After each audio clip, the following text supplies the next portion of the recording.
Okay,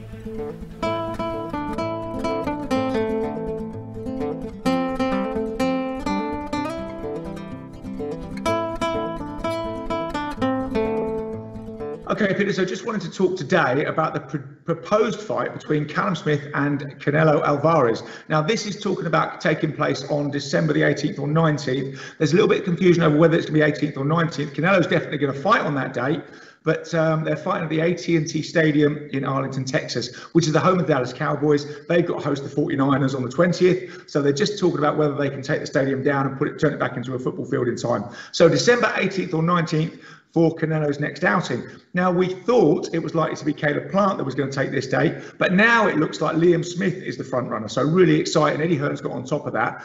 But to say how we got here, obviously Canelo has been sidelined for quite some time. When he's had that big legal spat with DAZN and Golden Boy. Now that came about because DAZN signed that massive deal with Canelo where they were paying $40 million a fight to Golden Boy. And then Canelo started picking opponents, which DAZN weren't happy with. It turned out that Golden Boy and DAZN had some conversations that Canelo wasn't privy to, and it all fell apart in a flurry of lawsuits issued by Canelo. Now, on November the 6th, they settled out of court. We're not privy to exactly what happened, but the interesting fallout from that is the main thing is Canelo is now a free agent. So he's no longer contracted to DAZN, no longer contracted to Golden Boy. So he's able to go out there and negotiate his own purses, deal with the promoters that he wants, or promote himself. So interestingly enough, with this fight, it seems that he's going to go back with DAZN because Eddie Hearn has come up with Callum Smith, who is a favoured opponent for DAZN. And, Hearn has fingers in a lot of pies. He also represents Golovkin and is very in deep with DAZN. So maybe he could deliver DAZN the fight that they really want, which is the trilogy fight with Canelo and Golovkin. But anyway, for this fight, it looks like Eddie Hearn has gone in and said to DAZN, right, I will deliver you that fight with Callum Smith. Now, that means, in a way as well, reading between the lines, that Canelo does not have a problem with DAZN. Even though he issued the lawsuits against them, Golden Boy are gone. So he is no longer represented by Golden Boy. So it seems like the problem maybe was really between Canelo and Golden Boy, and DAZN kind of got a bit involved in that fallout. Interestingly enough, as a slight aside, Golden Boy have lost their sort of main draw fighter now, although they still have some great fighters. But De La Hoya himself, the original Golden Boy, is still intent on coming back and now talking about fighting Marcos Medina. De La Hoya not having fought since that very one-sided loss to Pacquiao in 2008.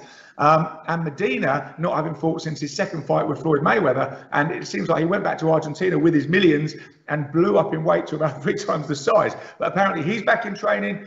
De La Hoya is very serious about this comeback, so we shall see what happens. So it could be that Golden Boy are back with Golden Boy as the original draw. But anyway, moving on to Canelo, who has now moved on.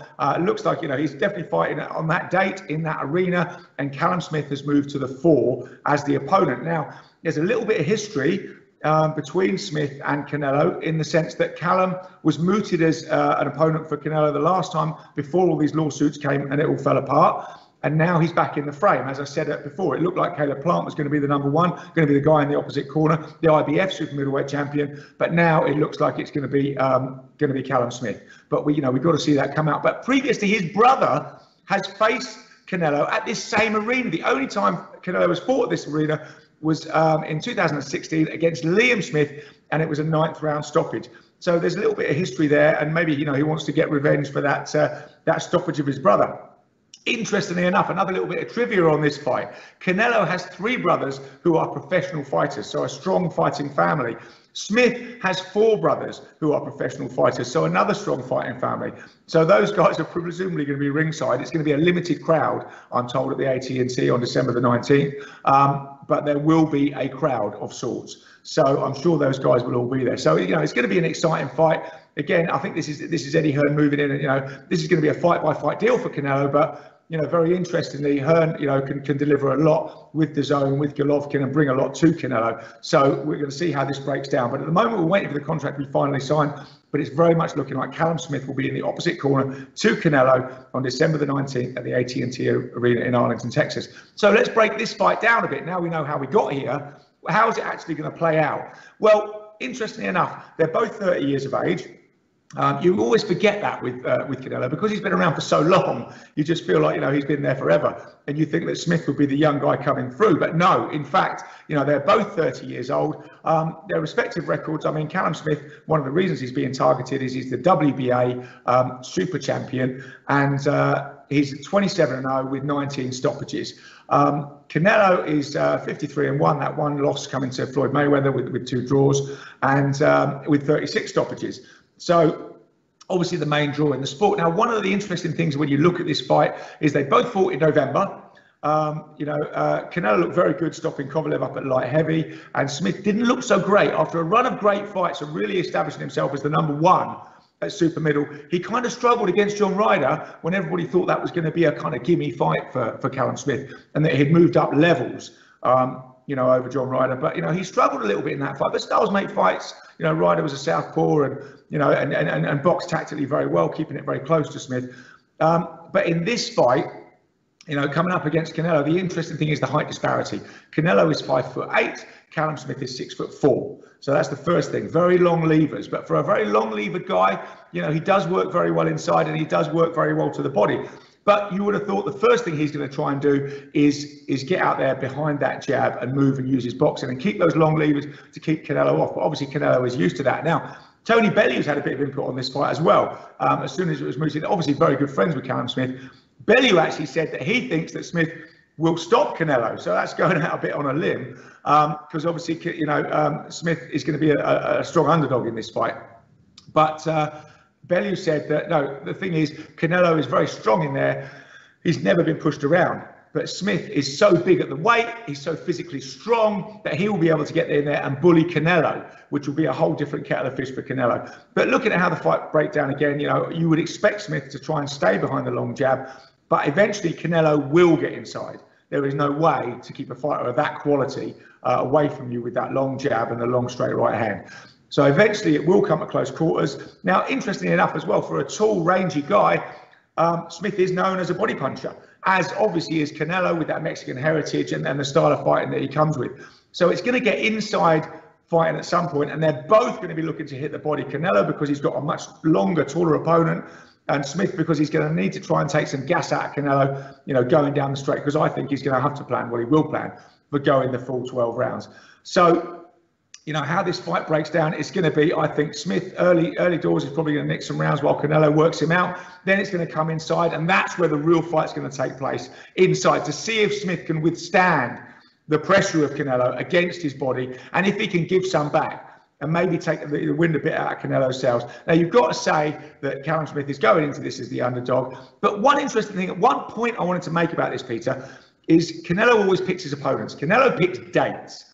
He says, this is when I'm going to fight, and it's a huge event, every one of his fights. And then he selects an opponent to fight him, generally a few weeks before that date is going to take place. And so those guys, maybe you could say, are a little bit underprepared. Canelo calls the shots because he's the top dog. But in this fight, Canelo didn't know he was fighting on December the 19th, or didn't have it confirmed. I'm sure he had that date mooted until November the 6th, when he sat down in a room with DAZN and Golden Boy and thrashed out all this legal stuff and became a free agent. So, in a way, he's not been in that zone saying, that's my definite date, I'm going to trade because I'm definitely fighting. And I'm sure Callum Smith was told by Eddie Hearn, who knows everything that's going on in boxing, get yourself ready because you could be in the other corner. So I don't think this is a case of Canelo coming in against a slightly underprepared opponent. Both of them fought last in November. Both of them were hoping for this date, but didn't know it was going to come to pass. Now it's been confirmed. They kind of both got the same amount of notice. Now, to be honest with you, I see this as a Canelo late stoppage because I think that pressure is going to be too intense. Or I see it, the other one, as I see Canelo winning on points. But Bellew is saying that he thinks Callum Smith can go for the knockout and get the knockout, and that's a man who knows his boxing intimately. So it's going to be really exciting. I'm really excited about this. It's a great way to round out the year for British boxing fans. Because let's not forget, we've got, unfortunately, Fury, it looks like the December 5th date has fallen through. But the December 12th, we've got Joshua Pulev. December 19th, it looks like we've got Callum Smith against Canelo. So what a brilliant way to close out the year. I know everybody's putting the Christmas trees up early, and I don't blame them, almost wishing the year away. But what a great way to close it out. And what an exciting 2021 to come into, because there's going to be a lot of stuff, blocked up in the system with fighters wanting to get out. So once we can properly get out and the shows can really start in earnest again, I think we're going to get some great fights coming up. And let's not forget, when Joshua gets past Pulev, I hope he will and think he will, then we're looking at Fury's Joshua early in the year. And the other thing we've got coming up as well, Peter, is Rumble Live 2 coming up on February the 13th in 89 days. So put the Christmas trees up, sit back and watch some great British fighters and some great British fights, and get excited for 2021, because loads is coming up and it's going to be fantastic. So yeah, this is a great way to close out the year, and I'm really excited about it.